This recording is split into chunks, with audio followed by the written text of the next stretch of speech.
नमस्कार, मैं रुपेश। जो व्याख्याता भर्ती की तैयारी कर रहे हैं, जो फर्स्ट ग्रेड के स्टूडेंट्स हैं, उनके लिए एक छोटी सी पेशकश मेरी तरफ से।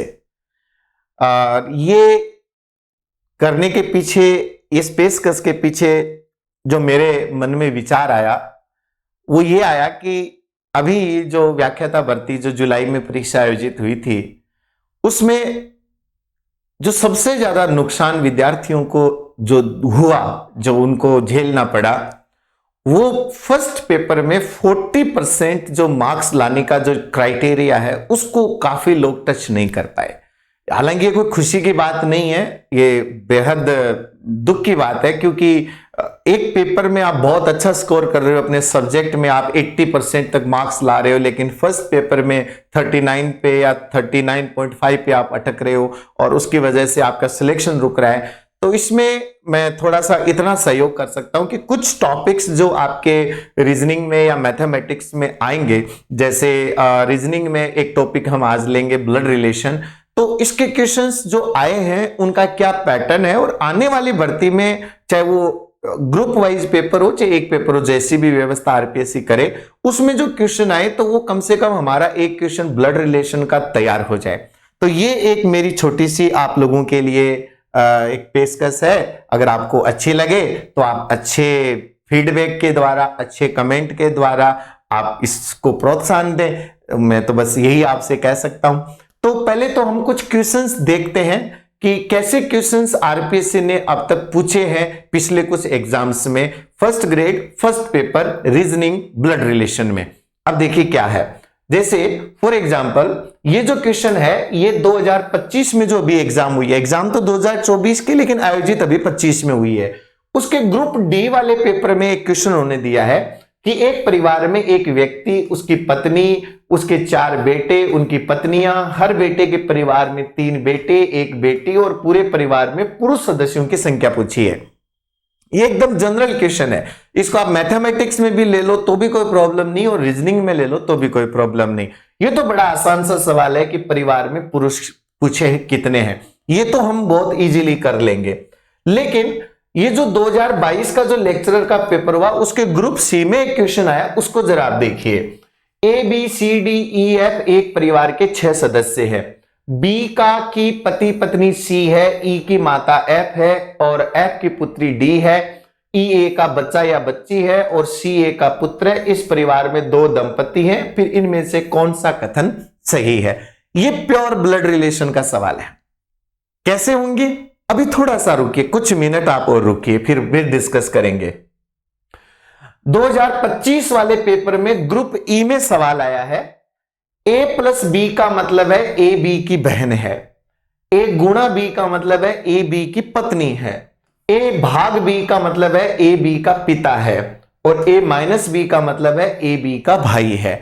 यानी गणित के जोड़ बाकी गुणा भाग के द्वारा 2 लोगों के बीच में जो सामाजिक संबंध है, इसको हम सामाजिक संबंध ही कहते हैं ब्लड रिलेशन को, ये बताया गया है। फिर आगे पूछा है कि इन 4 विकल्प में से वो कौन सा विकल्प है जो ये बताएगा कि जो टी है वो पी की बेटी है।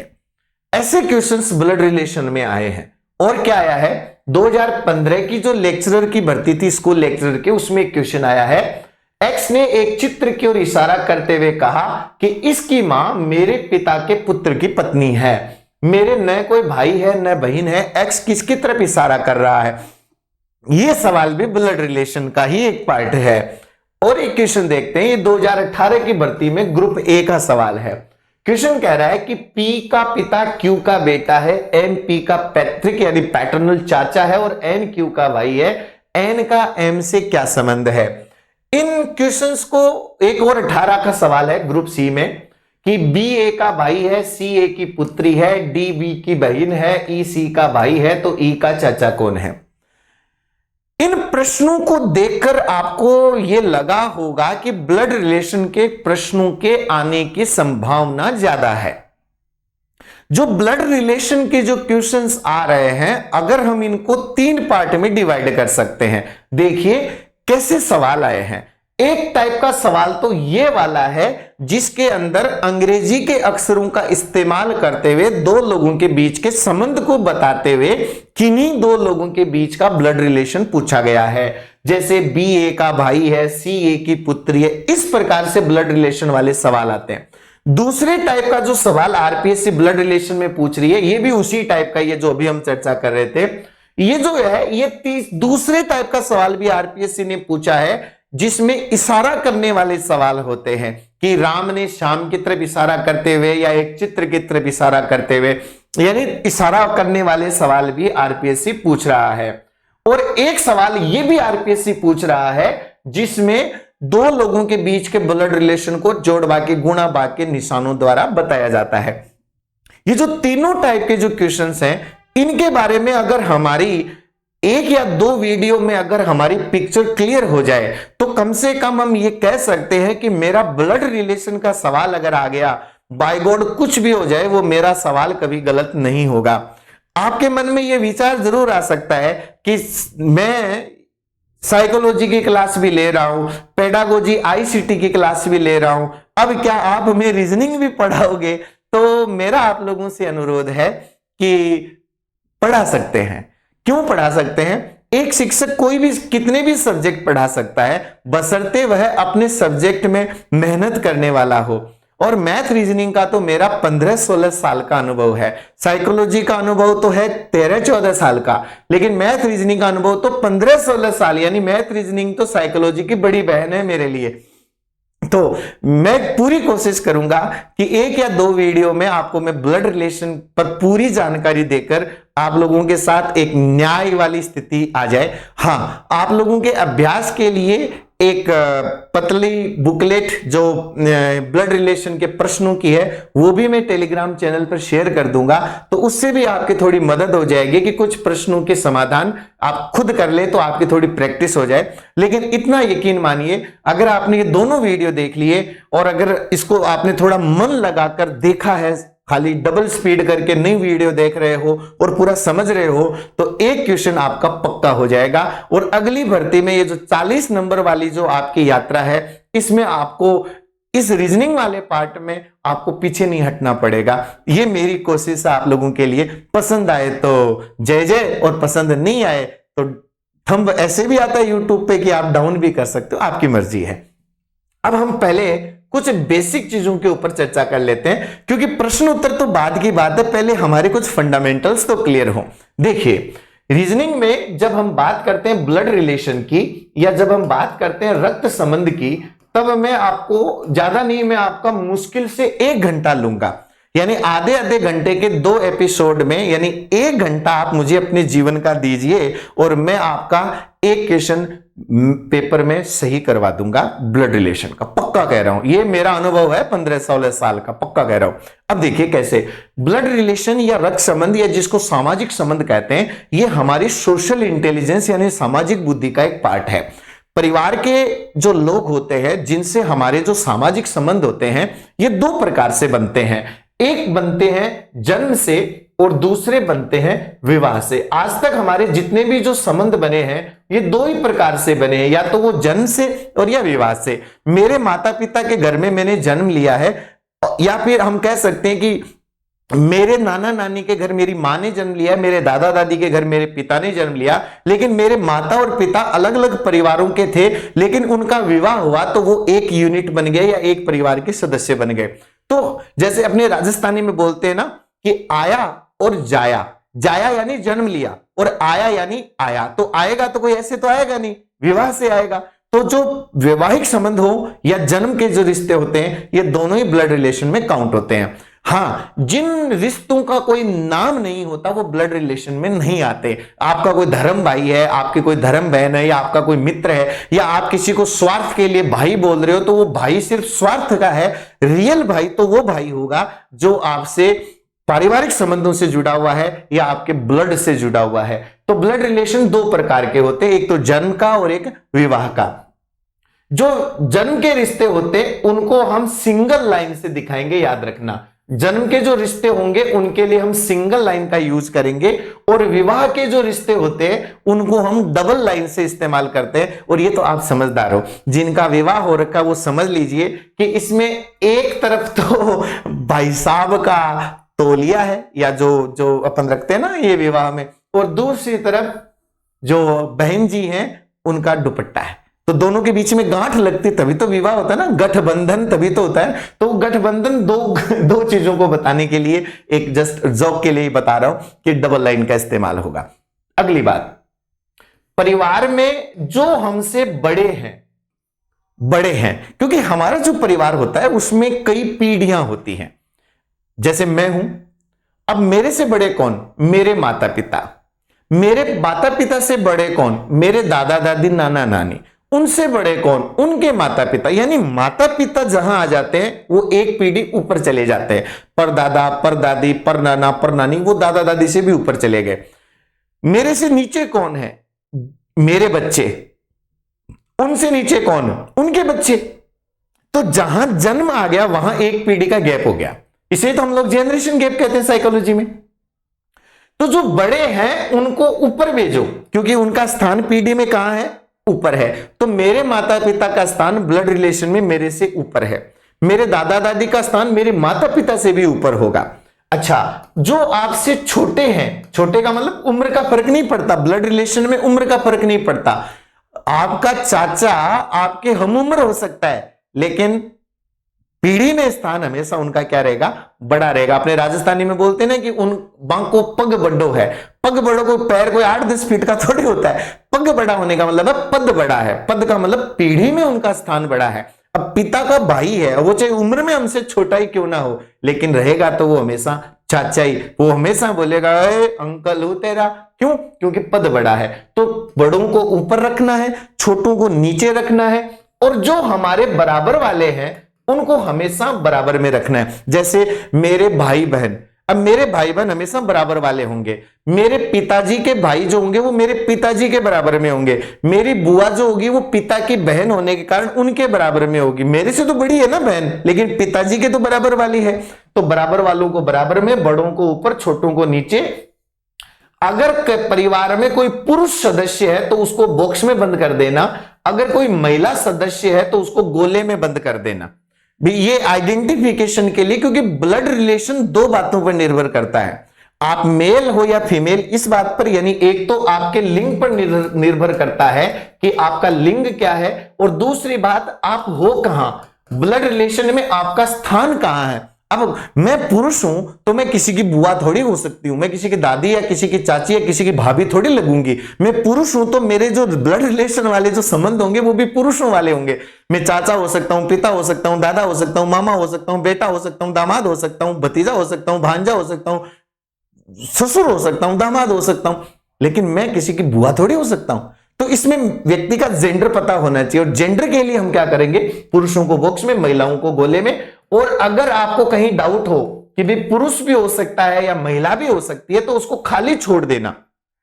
खाली का मतलब है कि अगले का जेंडर हमें नहीं पता, अगला मेल है फीमेल है। मेल है तो मेल के हिसाब से उत्तर दे देंगे, फीमेल है तो फीमेल के हिसाब से उत्तर दे देंगे, नहीं तो दोनों उत्तर भी आ सकते हैं। कई बार हमारे ब्लड रिलेशन में ऐसे क्वेश्चन भी आ जाते हैं जिसमें यह ऑप्शन होता है कि निर्धारित नहीं किया जा सकता, तो वहां पर हम इसको खाली छोड़ना उचित रहेगा।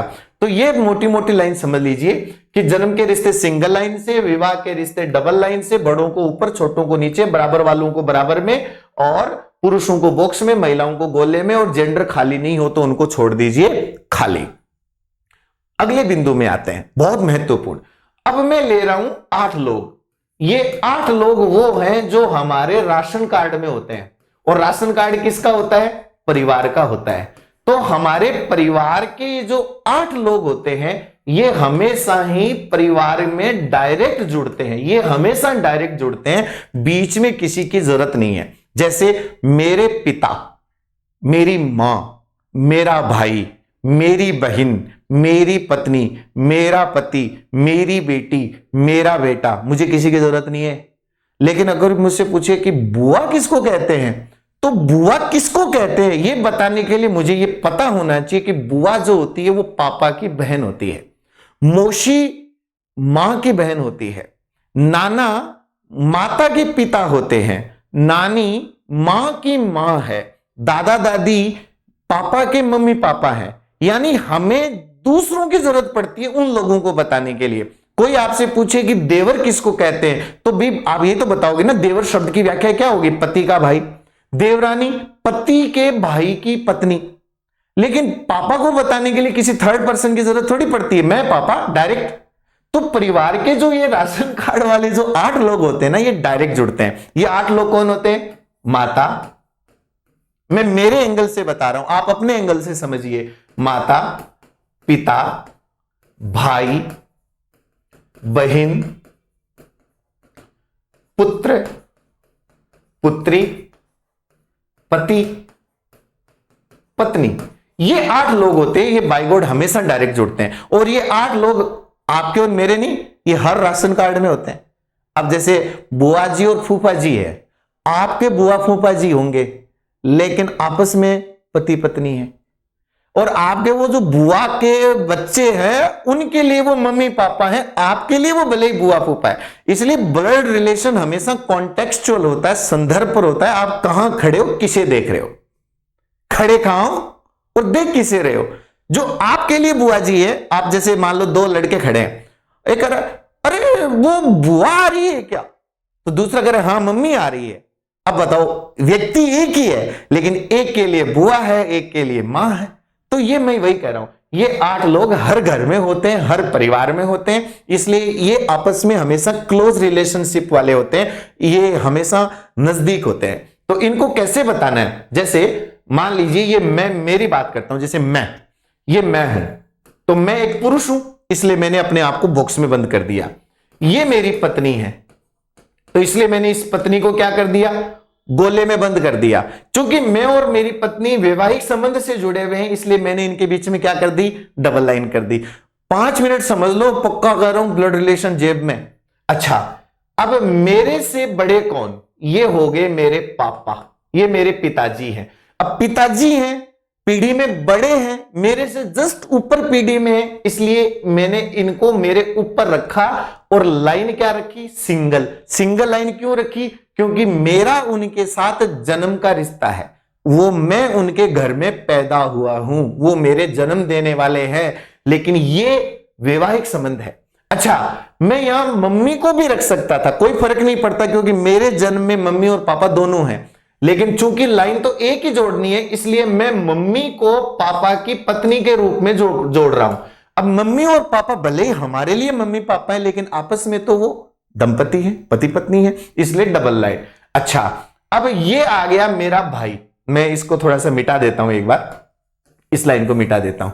अब देखिए ये आ जाते हैं, ये मैं हूं और बॉक्स ये ले लेते हैं, ये मेरे बराबर में। अब मेरे बराबर में मेरा कौन आ जाएगा?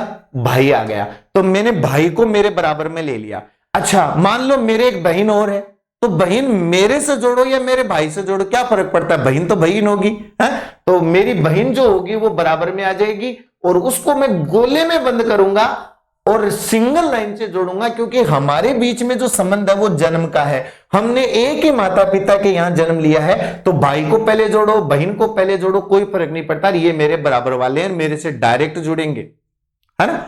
अच्छा, अगर मेरे कोई पुत्र है तो मैं उसको बॉक्स में बंद कर दूंगा। और अगर मान लीजिए मेरे एक पुत्र है और मेरे एक पुत्री है, तो मैं दोनों बच्चों की अंगुलियां तो पकड़ूंगा नहीं। एक बात बताओ, मेरे एक बेटा, मान लो एक बेटी, मान लो है तो एक बेटी, लेकिन बता रहा हूं एग्जांपल के लिए, एक बेटा एक बेटी है। मैंने बेटे की अंगुली पकड़ ली, बेटे ने बेटी की अंगुली पकड़ ली, तो क्या वो बेटी अलग हो गई क्या? या मैंने बेटी की अंगुली पकड़ ली, बेटी ने बेटे की अंगुली पकड़ ली, अलग हो गई क्या? जुड़े हुए तो मेरे से ही है ना। तो इससे कोई फर्क नहीं पड़ता कि आप पुत्र जोड़कर पुत्री को लिंक करो या पुत्री जोड़कर पुत्र को लिंक करो, ये हो गई।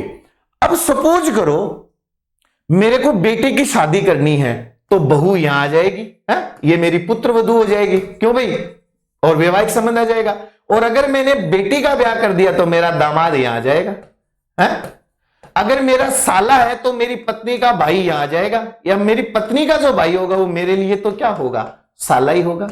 अब मेरी माँ का भाई जो होगा वो मेरा मामा माँ के साथ जुड़ जाएगा, पापा के साथ तो पापा वाले जुड़ेंगे, तो मेरी बुआ है या मेरा चाचा है वो पापा के साथ जुड़ेंगे। तो दो ही तो पक्ष होते हैं ना शादी के कार्ड में, वर पक्ष वधु पक्ष, है ना। तो वर पक्ष वाले मेरी साइड वाले, वधु पक्ष वाले ननियाल साइड वाले, तो पापा की साइड वाले वर पक्ष में आ गए, मम्मी की साइड वाले वधु पक्ष में आ गए। तो नाना, मामा, मौसी, मौसा ये सब मम्मी की साइड जाएंगे, चाचा, बुआ, ताऊ, दादा, दादी क्या पापा की साइड जाएंगे। हा? तो अच्छा, बहन की शादी कर देंगे तो बहन का बहनोई यहां जाएगा, और भाई की शादी कर देंगे तो भाई का भाभी यहां आ जाएगी।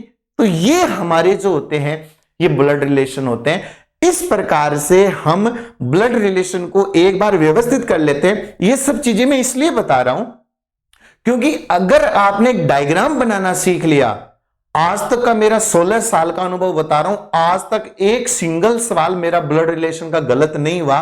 क्यों नहीं हुआ? क्योंकि हम डायग्राम बनाकर चलते हैं। गणित में जैसे 2 और 2 4 होते हैं, वैसे ही रीजनिंग में भी जब आपने डायग्राम प्रॉपर बना लिया, कोई आपके सवाल को गलत कर नहीं सकता। क्यों? क्योंकि आपने डायग्राम एकदम एक्यूरेट बनाया। डायग्राम सही है तो आपके सवाल 100% सही होने हैं।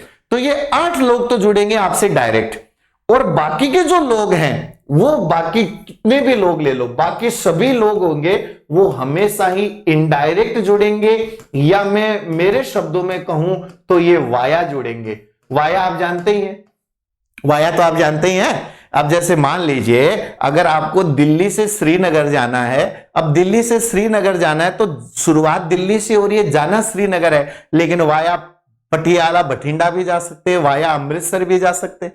तो वाया का मतलब है बीच में कोई ना कोई आएगा। जैसे जयपुर से अगर मान लीजिए जयपुर से आपको आगरा जाना है तो वाया अलवर तिजारा भी जा सकते हो, वाया भरतपुर भी जा सकते हो।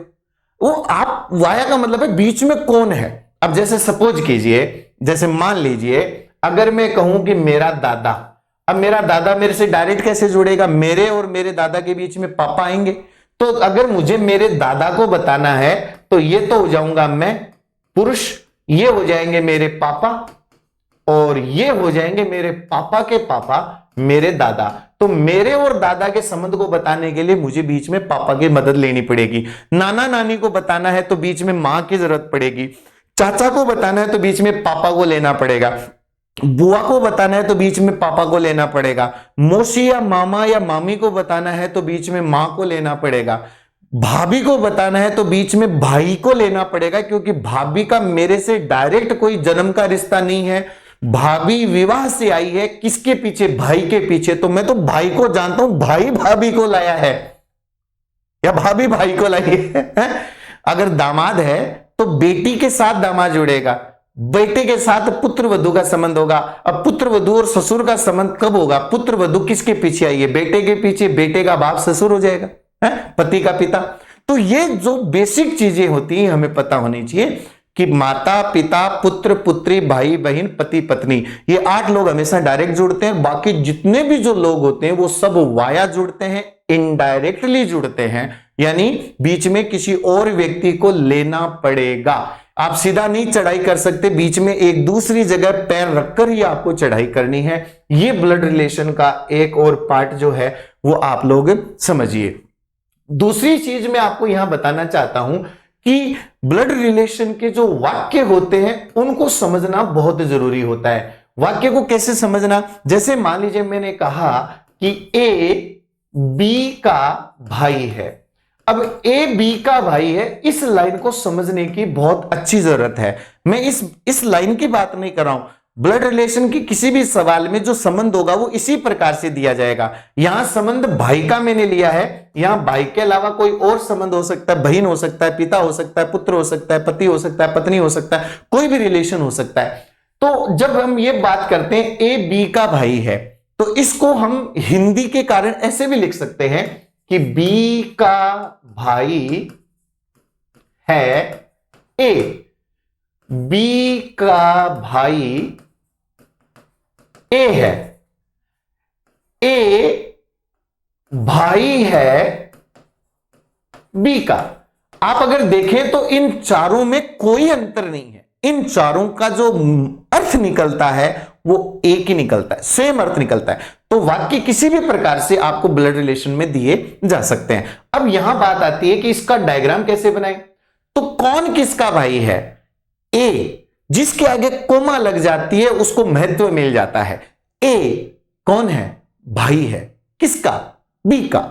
तो अगर वो बी का भाई है तो भाई हमेशा बराबर की पीढ़ी में होता है, एक ही पीढ़ी के लोग होते हैं भाई बहन। तो बी का भाई होगा तो बराबर में आएगा, और भाई के साथ जो हमारा रिश्ता होता है वो जन्म का होता है तो सिंगल लाइन आएगी। और बी का भाई कौन है? ए है। अच्छा, भाई कौन होता है? भाई तो एक पुरुष होता है, तो ए को बॉक्स में बंद कर दिया। लेकिन भाई किसका है? भाई किसका है? भाई है बी का। तो भाई होता किसका है? भाई तो लड़के का भी हो सकता है, भाई तो लड़की का भी हो सकता है, बी बिंदु भी हो सकती है, बी भरत भी हो सकता है? तो इसलिए हम बी को खाली छोड़ देंगे। बी के ऊपर अगर आपने गोला या डब्बा बना दिया तो गड़बड़ हो जाएगी।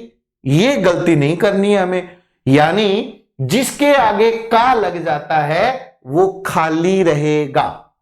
कैसे? देखना, अगर मैं इस वाक्य को चेंज करके ऐसे कर दूं कि ए बी का इकलौता भाई है। अगर ए बी का इकलौता भाई है, ये लाइन देते ही 90% बच्चे गलती कर देते हैं। वो सोचते इकलौता है तो पक्का ही लड़का ही होगा। अरे क्यों भाई? इकलौता भाई लड़के का भी हो सकता है, इकलौता भाई लड़की का भी हो सकता है। लव और कुश भगवान राम के दो बेटे थे, तो लव का इकलौता भाई कुश, कुश का इकलौता भाई लव। तो अगर दो भाई बहन है, एक लड़का एक लड़की है, तो वो लड़की लड़के की इकलौती बहन हो जाएगी, लड़का लड़की का इकलौता भाई हो जाएगा। तो इकलौते में भी कोई गारंटी नहीं है मेल फीमेल की। तो इसका डायग्राम भी यही आएगा कि बी का इकलौता भाई ए है। हाँ, इतनी बात जरूर है कि अब बी के और कोई भाई बहन नहीं होंगे, यानी दो ही होंगे, बी और ए। लेकिन डायग्राम तो वैसा ही बनेगा और बी खाली ही रहेगा। यह चर्चा हम इस वीडियो में की है। आज का ये वीडियो इतना ही डालूंगा। अगले वीडियो में इसके बचे हुए पार्ट की चर्चा करूंगा और आए हुए प्रश्नों का विश्लेषण भी हम लोग अगले पार्ट में सॉल्व करेंगे। धन्यवाद। जय हिंद।